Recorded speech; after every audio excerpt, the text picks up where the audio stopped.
So, folks, this video is about a Reuters news report saying that the Donald Trump administration is considering sourcing rare earths from Myanmar. You know, it's only after our recent deep dive into the rare earth issue that we realized just how important Myanmar is. Wow. Right now, Myanmar accounts for 50% of China's rare earth imports. It makes up 15% of China's rare earth usage. So, this is exactly the rare earth issue that keeps coming up in the ongoing US-China trade conflict, where China always has the upper hand, holding the rare earth supply like a chokehold. But what if the US could get a share of it? That would help to ease the situation, it really would. So, how exactly can they achieve this? Let me break it down for everyone here. The leader of Myanmar's military government actually wrote a letter to US President Donald Trump in early July, praising Trump for calling for sanctions to be eased. After that, at the end of the month, the US took action against Myanmar's military government. It was just a few close associates who had their sanctions lifted. Myanmar is clearly trying to show goodwill. Is there some flirting going on between the US and Myanmar? You know how Myanmar is, right? The military government's relationship with China is a love-hate one. With the US making these moves, it might be trying to win their trust. One way to get a share of those rare earth resources is just like this. Human rights organizations, like Human Rights Watch, say that this move by the US is extremely worrying. They also point out that this shows a major shift in US policy towards Myanmar's military government. The US had been imposing sanctions all along, ever since 2021, and now, after 4 years of civil war, this happens. Now, all of a sudden, they're easing some of the sanctions. So, does this mean they're going to allow the military government to get closer, or maybe use some money or resources to exchange for a portion of the rare earth minerals? That's definitely possible. All right. According to a Reuters report on July 28th, the Trump administration hasn't decided yet, and there are several proposals on the table, including negotiating with either the military government or the resistance forces to obtain rich heavy rare earth minerals. Right now, no decision has been made about which side to support, so basically, they can play both sides against each other. Let me put it this way, it's like telling the Myanmar military government, if you don't give me these rare earths, I'll support the Kachin. That's what it means to threaten them with the Kachin. If you don't cooperate, then I'll back the opposition government.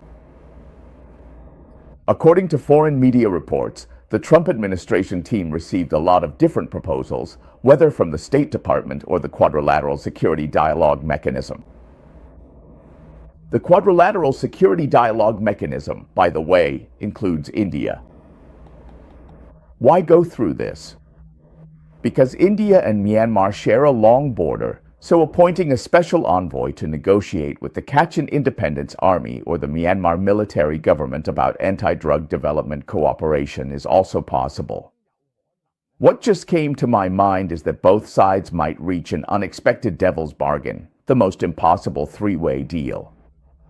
That's what this is. Each side, well, they just take a cut, right? Like, one gets this, another gets that.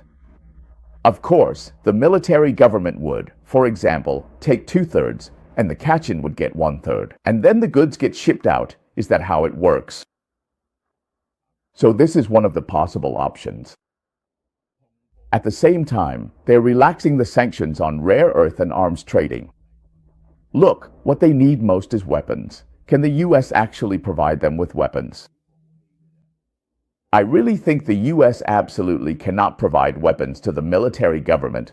They'd get slammed for it. Even within the US itself, people would be furious. All right, so that's one option, cooperating with the military government. Exactly. I relax the sanctions on you and give you some money. But if you give everything to the Myanmar military government, that's a huge problem. Morally, it's a big issue. Plus, there's also a faction on the side of the resistance. So actually, you need to reach some kind of agreement with all three parties, including the Chinese Communist Party. Let them sell a portion of these rare earths to the US or India. As for weapons, they can be airdropped or transported by road from the US via northeast India or northern Thailand to the resistance-controlled areas.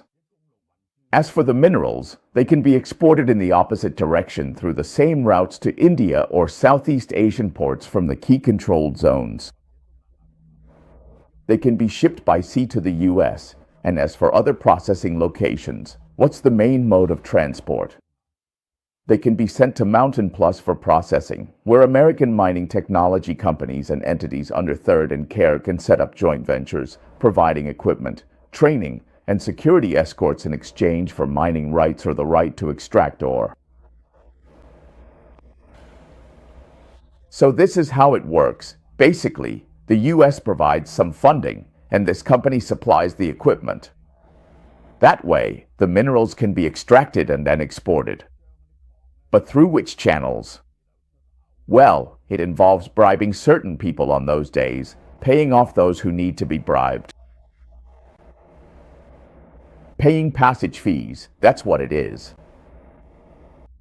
Myanmar is the most important source of heavy rare earths outside of China, especially notable for its powerful magnets.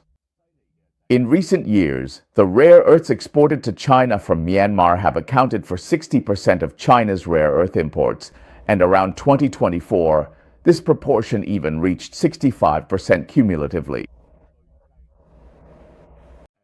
Over 4 years, they've exported 290,000 tons. Now, this stuff is really heavy, it's really hard to transport, and it's worth 4.2 billion.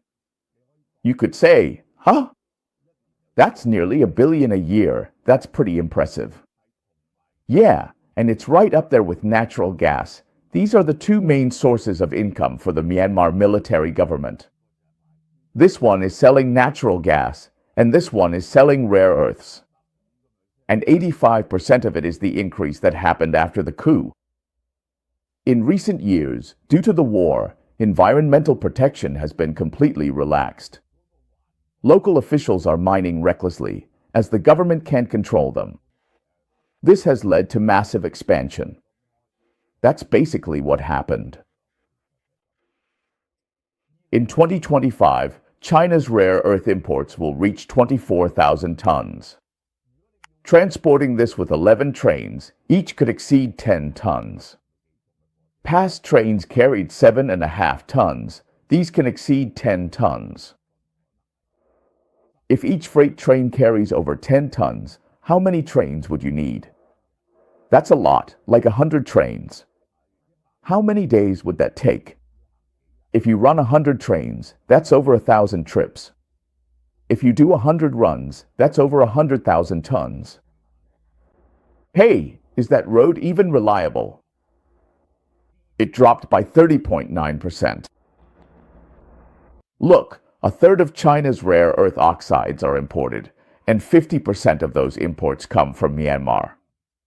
Myanmar's rare earths make up 15% of China's total.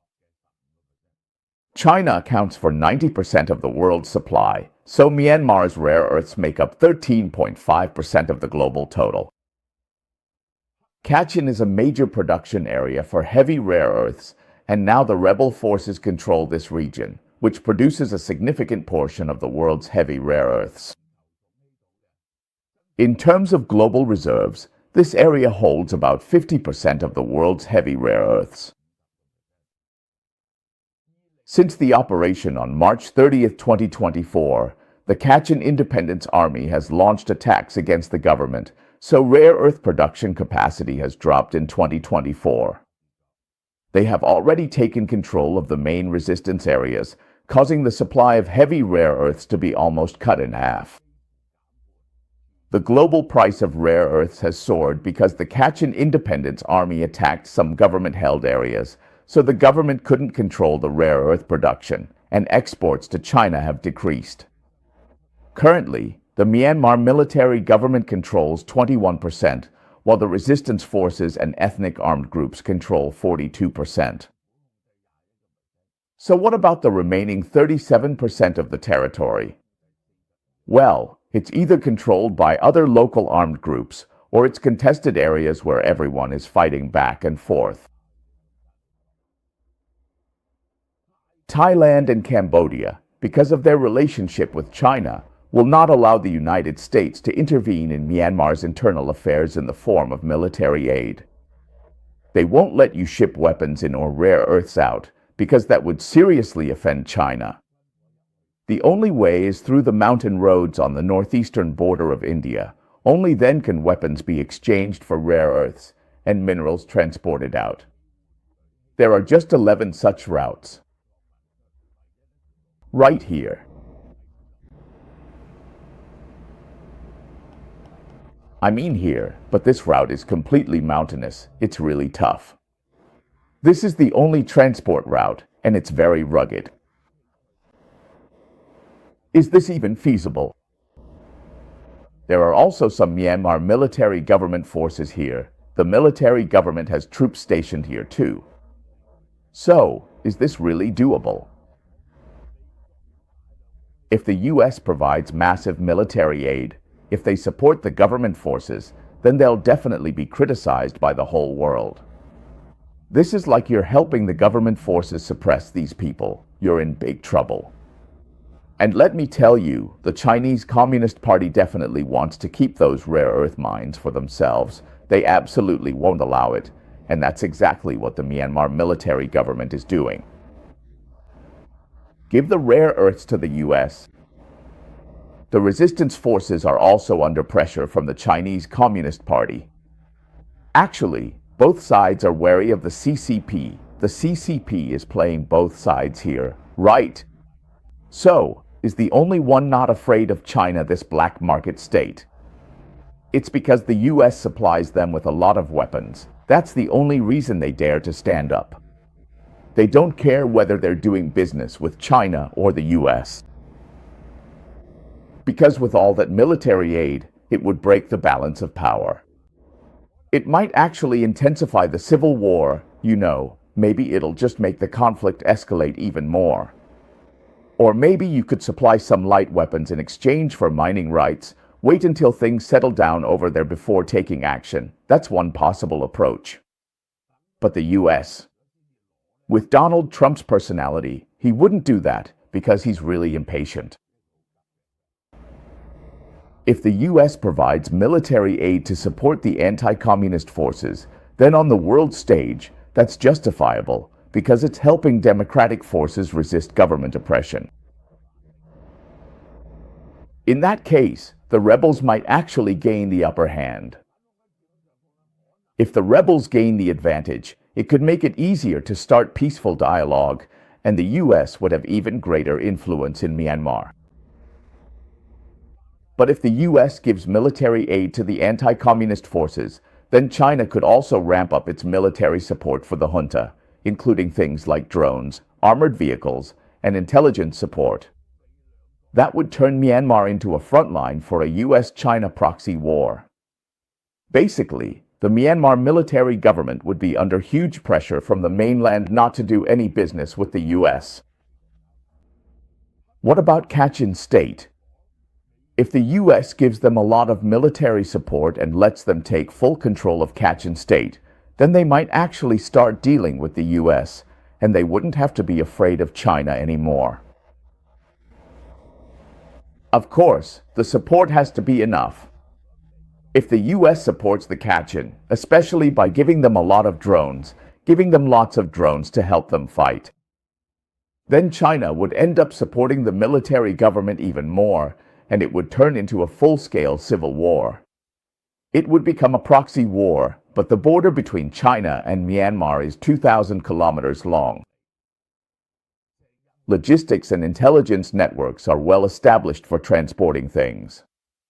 If the US transports through India long-term, supply lines are easily cut. Disruption is easy, and maintaining a long-term presence with drones is hard. The US is bound to lose. This is the reality. But you can see that the US, whether in Myanmar, Greenland, or Ukraine, is scrambling for rare earths because they're basically being choked by China. As for Ukraine, that's just futures. Same with Myanmar, there are futures there too. What can they do? They can just sign a contract with the Myanmar military government and another one with the Kachin, allowing both sides to benefit and let the rare earth mines operate. It's good for everyone. That's how I see it. But China will definitely try to sabotage it.